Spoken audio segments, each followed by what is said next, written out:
Salut, on est aujourd'hui samedi 13 septembre et je suis en train de me rendre chez Cobb Cyclette, juste là-bas un peu plus loin, parce qu'aujourd'hui il y a le Style Live 2, donc tous des cadreurs venus de Belgique pour venir nous présenter leur beau vélo. Et donc c'est parti. Salut Thomas. Salut. Est-ce que tu sais me dire qui tu es et quel est ton projet? Ok, donc je m'appelle Thomas, je suis originaire de Liège et mon projet là depuis une dizaine d'années c'est que je suis artisan cadreur. Donc ça veut dire que je fabrique des cadres en acier sur mesure au cœur même de Liège. Et donc j'ai appris ce métier avec un maître qui s'appelait Monsieur Deroy. Okay. Donc, Armand Deroy, c'est lui qui m'a transmis un peu les ficelles du métier. Donc c'est pour ça que mes vélos sont siglés de la marque Deroy en hommage à ce monsieur qui m'a transmis son savoir.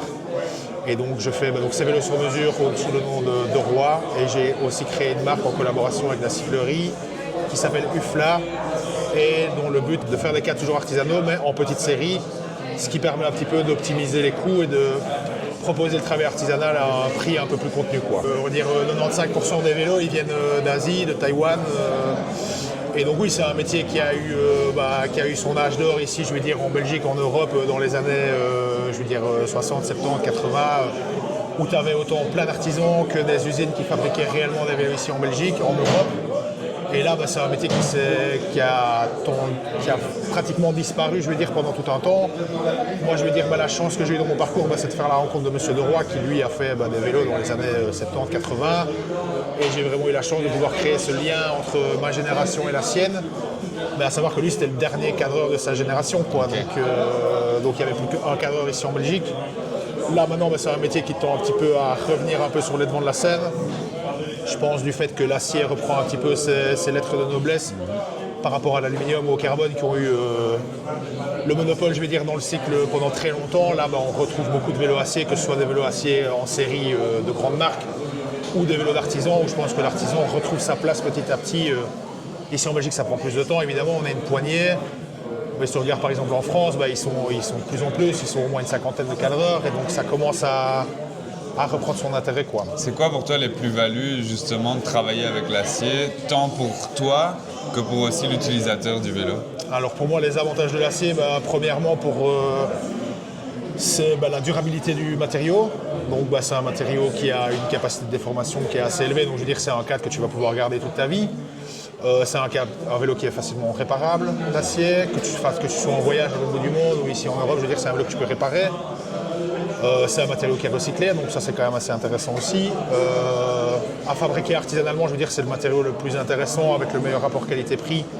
Si tu compares par exemple avec du titane ou avec de l'inox qui sont beaucoup plus chers.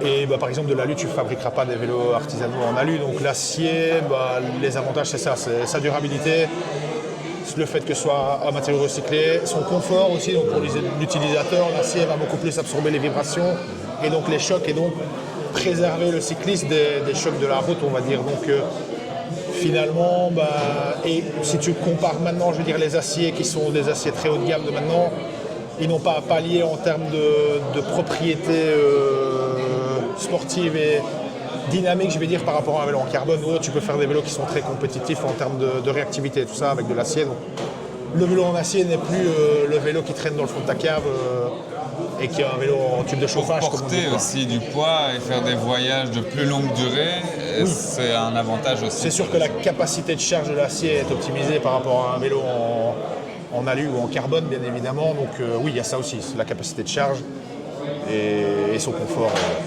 Et pourquoi c'était important pour toi d'organiser le Style Live et de rassembler, de collaborer avec d'autres cadreurs? Donc l'initiative de Style Live, on a eu ça il y a 3 ans avec le collectif de la cyclerie, Noble Cycle, donc Nicolas Noblet qui est basé à Bellaneuve et François qui tenait hors catégorie à Bruxelles. Okay. Et notre ambition c'était de se dire, en tant qu'artisan, on ne trouve pas notre place dans les salons grand public, on va dire, où on est mélangé parmi toutes sortes de marques et donc de se dire comment est-ce qu'on peut mettre en avant le savoir-faire de chaque artisan, que ce soit fabricant de vélo, fabricant de sacoches, fabricant d'accessoires, de casquettes. La manière la plus simple finalement c'est d'organiser notre propre événement qui nous ressemble, qui colle à notre ADN aussi. Donc le premier Style Live qu'on a organisé c'était justement chez Hors Catégorie à Bruxelles. Okay.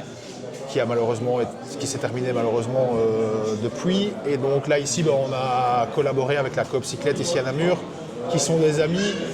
Et je trouve d'intégrer cet événement d'artisans au sein d'une assoce ou d'un projet vélo qui est aussi un peu différenciant par rapport à un magasin de vélo traditionnel, ça fait sens quoi, parce que l'artisanat, oui c'est sûr, nous on est les artisans au cœur de la fabrication, mais les gens qui ont des projets comme ici qui sont un petit peu alternatifs, notre combat il est le même quoi. Donc on fait front tous ensemble et c'est super chouette de retrouver tout le monde, de voir les univers de chacun, de partager nos connaissances et de proposer au public de venir nous rencontrer tous en même temps quoi, et pas un plic-ploc dans chaque salon. Donc voilà. Garder une dimension humaine aussi, c'est important parce qu'à l'heure de l'industrialisation aujourd'hui, il n'y a plus ce lien entre le producteur et le consommateur.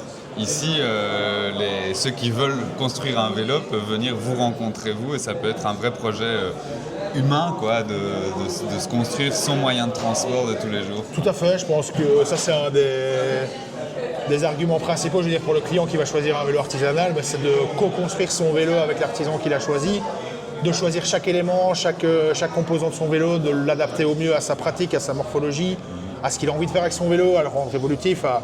Voilà, c'est un projet qu'on construit ensemble, main dans la main avec le client. Et ça, je pense que oui, tu trouves ça nulle part dans le commerce, donc ça, c'est vraiment une grosse plus-value. Nous, ici, on fait aussi des formats, surtout Nico et moi, où on propose aussi aux gens de venir fabriquer leur vélo eux-mêmes.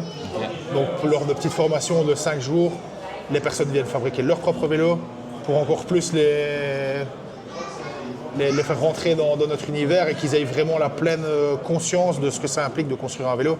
Et que c'est pas juste 9 bouts de tubes qui sont collés ensemble, c'est beaucoup plus que ça quoi. Ouais. Et le style live, c'est justement l'occasion de rencontrer d'autres personnes qui ont d'autres points de vue et justement de faire monter ce mouvement de la mobilité qu'on construit nous-mêmes en Belgique. On a tous le même combat, je pense, comme je disais, que ce soit des assos, que ce soit les personnes qui ont juste une vision différente, une réflexion différente. Il y a ça aussi quand tu vas voir un artisan, au-delà d'avoir ton produit unique, fabriqué localement, que tu as choisi, machin, qui est personnalisé, tout ce que tu veux, tu l'achètes à une personne que tu côtoies, que tu connais, avec qui tu discutes.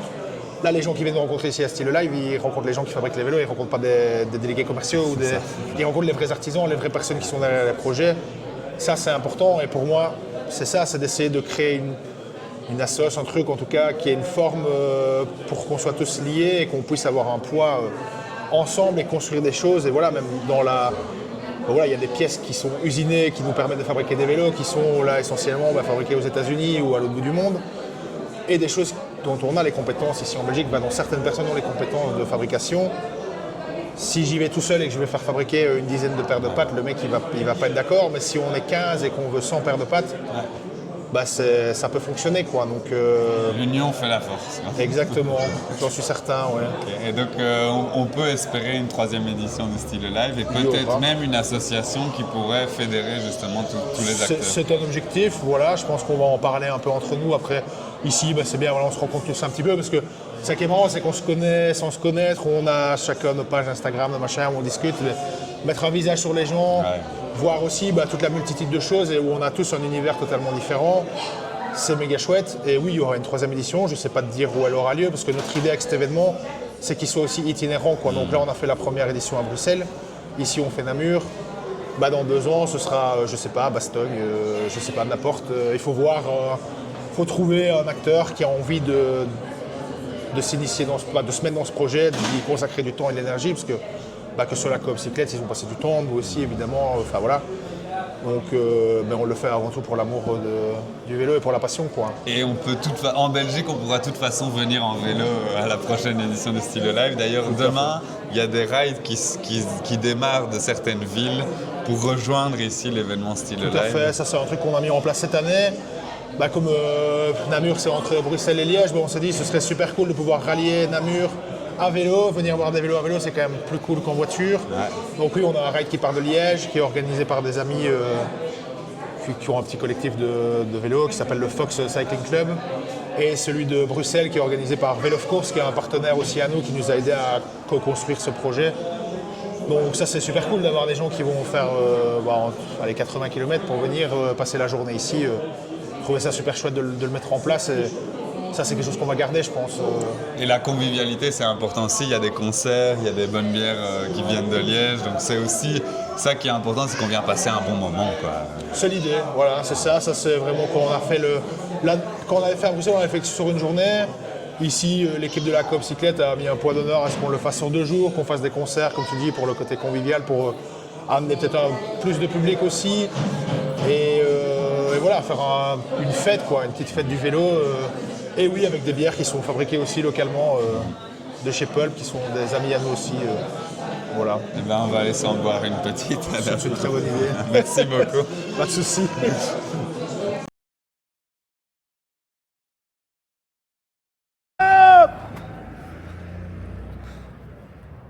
C'est quoi qui vient de démarrer là? C'est la Lecate, c'est quoi? une compète underground que ça dépend un peu du base, c'est une journée d'un coursière. Ok. Donc Ils doivent faire quoi? Ils doivent aller dans des points? il y a des checkpoints à faire, c'est comme une classique journée. Je ne sais pas s'il va y avoir des petites jouets à faire, mais normalement il y a aussi des trucs chouettes à faire.